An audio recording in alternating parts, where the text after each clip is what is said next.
नमस्कार दोस्तों, कैसे हैं आप सब। मैं आशा करता हूं कि आप लोग ठीक होंगे।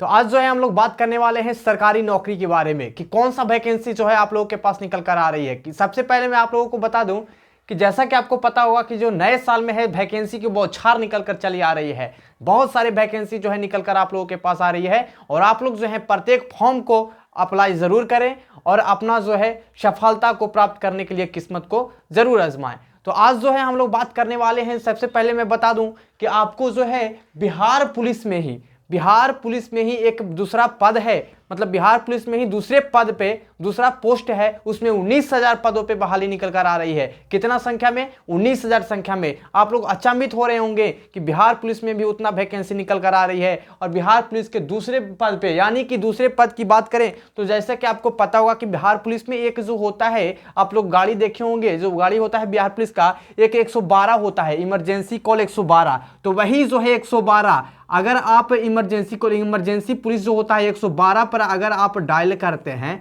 तो अगर आप इमरजेंसी में जो है पुलिस आपको हेल्प करने के लिए आती है तो वही बिहार पुलिस में बहाली 112 डायल जो है वही में इमरजेंसी कॉल वाला, उसी में जो है बहाली आपका निकल कर आ रही है। कितना पदों पे?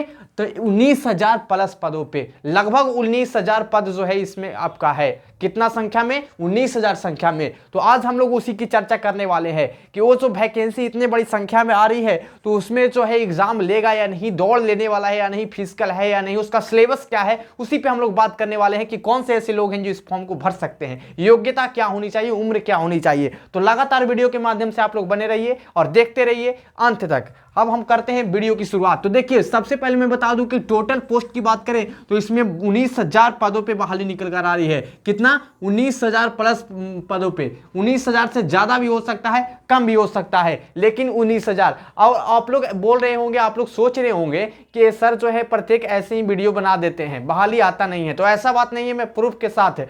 आप थंबनेल में लगा हुआ देख रहे होंगे, पेपर कटिंग लगा है थंबनेल में पेपर कटिंग लगा हुआ है, उसमें लिखा भी हुआ होगा। ठीक है, तो मैं प्रूफ के साथ वीडियो बना रहा हूं, तो आप लोग इसकी तैयारी जो है अभी से ही करना शुरू कर दीजिए। तो 19,000 पदों पे इसका बहाली जो निकल कर आ रही है। योग्यता की बात करें तो 12th पास आउट होना चाहिए। अगर आप 12th पास हैं किसी भी स्ट्रीम से, साइंस हो, आर्ट्स हो, कॉमर्स हो, आप इस फॉर्म को भर सकते हैं। 12th पास होना चाहिए। उम्र सीमा की बात करते हैं हम लोग तो 18 से 25 साल तक आपका उम्र होना चाहिए। जनरल के लिए 18 से 25 साल तक। ठीक है, और अगर आप बीसी में आते हैं और ईबीसी में आते हैं तो 3 साल का छूट दिया जाएगा आपको, यानी कि 25 और 3 28 साल। ठीक है, अगर एससी एसटी का कैंडिडेट हैं तो आपको 5 साल का छूट दिया जाता है, यानी कि उम्र में आपको छूट भी दिया गया है। ठीक है, अब हम लोग बात करते हैं फी के बारे में कि अगर इस फॉर्म को हम लोग अप्लाई करते हैं, इस फॉर्म को हम अगर भरना चाहते हैं तो इसका जो है कितना पैसा लगेगा इस फॉर्म को भरने में। तो ध्यानपूर्वक देखिएगा, अगर आप जनरल, बीसी और ईबीसी का कैंडिडेट हैं, ठीक है, जनरल, बीसी और ईबीसी का कैंडिडेट हैं तो 450 रुपया आपको लगेगा इस फॉर्म को भरने में। कितना? मात्र 450 रुपया। ठीक है, तो आपको इस फॉर्म को भर देना है क्योंकि बहुत बड़ा वैकेंसी है। 19,000 पद, समझ रहे हैं, बहुत बड़ा संख्या में बहाली निकल कर आ रही है 19,000 पदों पे। ठीक है, तो 450 रुपया आपको इस फॉर्म को भरने में लगने वाला है अगर आप जनरल, बीसी, ईबीसी का कैंडिडेट है। तो अगर आप एससी और एसटी का कैंडिडेट हैं तो 112 रुपया आपको लगेगा। कितना लगेगा? मात्र 112 रुपया। तो एससी एसटी के लोग भी आप जरूर भरिए इस फॉर्म को, क्योंकि जो है इसमें जो है सिलेबस भी बहुत हल्का है, एग्जाम भी बहुत हल्का है। आप लोग वीडियो के आगे देखिएगा, मैं बता रहा हूं कि सिलेबस कहां से पूछा जाता है। फिजिकल भी आपका जो है बहुत ईजी है। अब हम लोग बात करेंगे सिलेक्शन प्रोसेस की। तो इसमें अगर हम सिलेक्शन लेना चाहते हैं तो इसमें क्या क्या प्रोसेस है, क्या क्या प्रोसेस से गुजरना पड़ेगा आपको इसमें। तो सबसे पहला जो है आपका वो होगा रिटेन टेस्ट। क्या होगा? रिटेन टेस्ट, यानी कि हो गया आपका एग्जाम। क्या हो जाएगा? एग्जाम हो जाएगा। दूसरा अगर बात करें हम लोग तो फिजिकल टेस्ट की। फिजिकल की बात करें, फिजिकल का मतलब हो गया आपका दौड़ वगैरह जो होता है, हाई जंप, लॉन्ग जंप क्या है नहीं है, वो लेगा या नहीं लेगा, मैं आगे वीडियो में बात करने वाला हूं।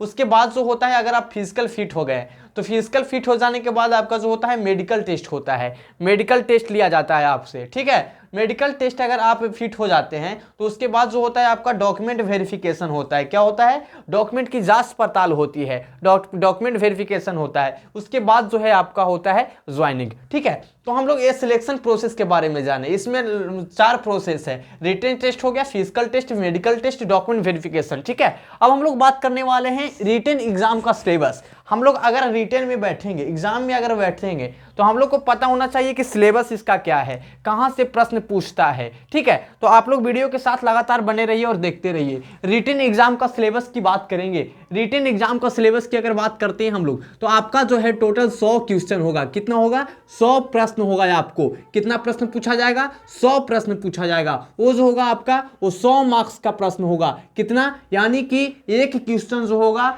वो आपका 1 नंबर का होगा। तो 100 क्वेश्चन 100 मार्क्स का आपका हो गया। ठीक है, समय की बात करें तो 2 घंटा आपका टाइम दिया जाएगा। कितना दिया जाएगा जी?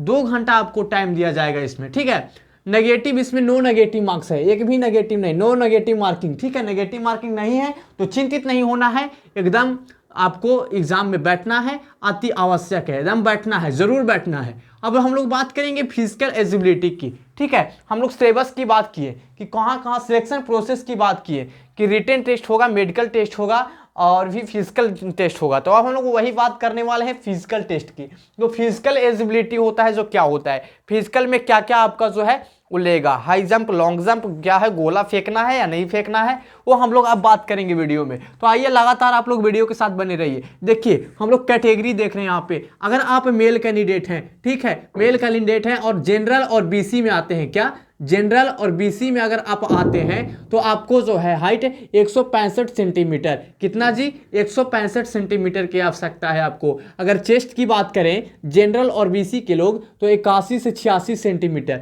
कितना होना चाहिए? 81। नॉर्मल जो है 81 और चेस्ट जो है फुलाकर 86। ठीक है, ये जनरल और बीसी कैटेगरी के लोग के लिए है। ठीक है, और मेल में हम लोग बात करें एससी एसटी का। ठीक है, मेल में ही अगर हम लोग बात करेंगे एससी एसटी का तो आपका जो है हाइट 160 सेंटीमीटर, कितना? 160 सेंटीमीटर और चेस्ट जो है 79-84। ठीक है, ठीक है, समझ गए। उसके बाद जो है मेल में ईवीएस, अगर कैटेगरी ईवीसी में है तो आपका जो है 160 सेंटीमीटर हाइट होगा और 81-86 जो होगा आपका चेस्ट होगा।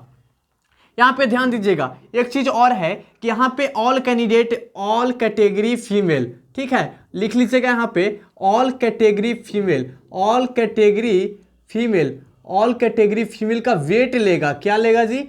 वेट। ऑल कैटेगरी फीमेल का वेट लेगा, मतलब कि वजन लेगा। क्या लेगा? वजन लेगा। आपका वजन जो है आपका वो 48 केजी होना चाहिए।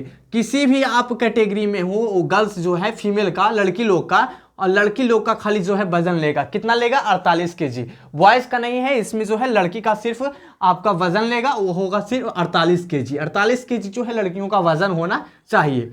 ठीक है, अब हम लोग बात करते हैं रनिंग के बारे में। हाई जंप, गोला फेंकना है, क्या है, नहीं है, जो इसमें हम लोग बात करने वाले हैं। कितना जो है रनिंग है, कितना हाई जंप है, गोला फेंकना है। हम लोग कैटेगरी में आते हैं, कैटेगरी की बात करेंगे तो रनिंग। ठीक है, रनिंग जो है आपका वो महिला के लिए, सॉरी फीमेल के लिए जो है, पुरुष के लिए जो है वो 1600 मीटर, यानी कि 1.5 किलोमीटर से ज़्यादा होता है। 1600 मीटर जो होता है वो आपका 6 मिनट में आपको दौड़ना है। कितना जी? 6 मिनट में दौड़ना है।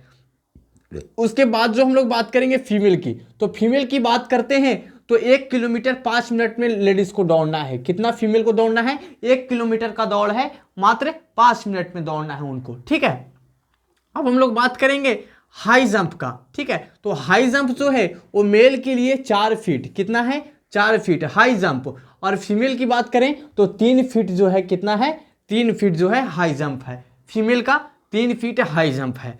अब हम लोग बात करते हैं गोला फेंकना। तो इसमें जो है आपको गोला भी फेंकना पड़ेगा।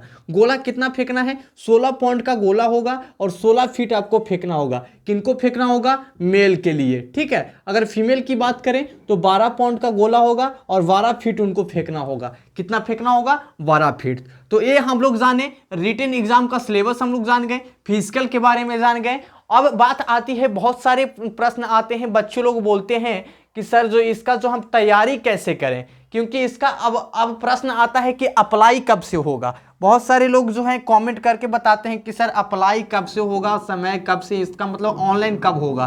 तो अप्लाई की अगर हम लोग बात करें क्या करना है, अप्लाई की अगर हम लोग बात करें तो अप्लाई जो है आपका वो नया साल जो अभी आया है 2023, तो यानी कि फरवरी मार्च में ये फॉर्म जो है वो निकल कर आएगा। फरवरी मार्च में ये फॉर्म जो है ऑनलाइन होना शुरू हो जाएगा। ठीक है, फरवरी मार्च महीने में जो है, फरवरी या मार्च में ही ये फॉर्म जो है वो आपका फिलअप होने लगेगा। ठीक है, तो अभी से ही तैयारी करने लगे। तो बच्चे लोग का प्रश्न होता है कि कम समय में जो है कैसे बेहतर तैयारी के लिए, तो कम समय में बेहतर तैयारी के लिए एक ही यहाँ पे आपका जो है एक ही रूल है, एक ही नियम है कि आप कम समय में बेहतर करना चाहते हैं तो आप कुछ नहीं करना है, आपको प्रीवियस ईयर क्वेश्चन लेना है, previous year question paper set लेना है, बुक लेना है और उसको लगातार आपको पढ़ते जाना है। प्रीवियस ईयर सेट प्रैक्टिस लेना है। क्या लेना है? प्रीवियस ईयर सेट प्रैक्टिस लेना है। आपको पता ही है कि सिलेबस भी है जो 100 मार्क्स का है, आपका 100 प्रश्न होगा। ठीक है, तो 100 प्रश्न 100 मार्क्स का जो है, तो अभी से ही उसमें नेगेटिव मार्क्स नहीं है। एक और खुशी की बात है कि नेगेटिव मार्क्स नहीं है। और वैसे लोग जो हैं एज को लेकर जो हैं और बहुत जो लोग कंफ्यूज थे, तो एज में भी आपका बहुत सारा छूट दिया गया है। 3 साल का बीसी और ईबीसी का कैंडिडेट के लिए और एससी एसटी के लिए 5 साल का छूट दिया गया है। तो निफिक्र होकर अभी से ही तैयारी करना शुरू कर दीजिए। और बहुत सारे स्टूडेंट बोल रहे होंगे कि सर आप वीडियो ऐसे ही बना देते हैं और फॉर्म आता नहीं है। तो वीडियो जब आप ओपन कर रहे होंगे तो आपको देखे होंगे पेपर में डेट लिखा होगा 9 जनवरी। पेपर में आपको थंबनेल में लगा है पेपर का कटिंग लगा हुआ है। क्या लगा हुआ है? पेपर का कटिंग लगा हुआ है। उसका ऊपर में जाकर देखिएगा कोना में 9 जनवरी का जो है डेट उसमें दिया हुआ है, 9 जनवरी 2023। तो यानी कि वैकेंसी जो है ये जरूर आने वाली है, क्योंकि न्यूज़ में जो है आपका छप गया है, पेपर में जो है आपका छप गया है। तो कहीं ना कहीं ये बहाली जो है जरूर आएगी। आज नहीं, 1 मंथ बाद आएगी, 2 मंथ बाद आएगी, लेकिन ये बहाली आने वाली है, क्योंकि जो है न्यूज़पेपर में भी आप छाप दिया गया है। तो अभी से ही तैयारी में लग जाइए और फिर हम लोग मिलते हैं अगले वीडियो में। तब तक का जय हिंद, जय भारत।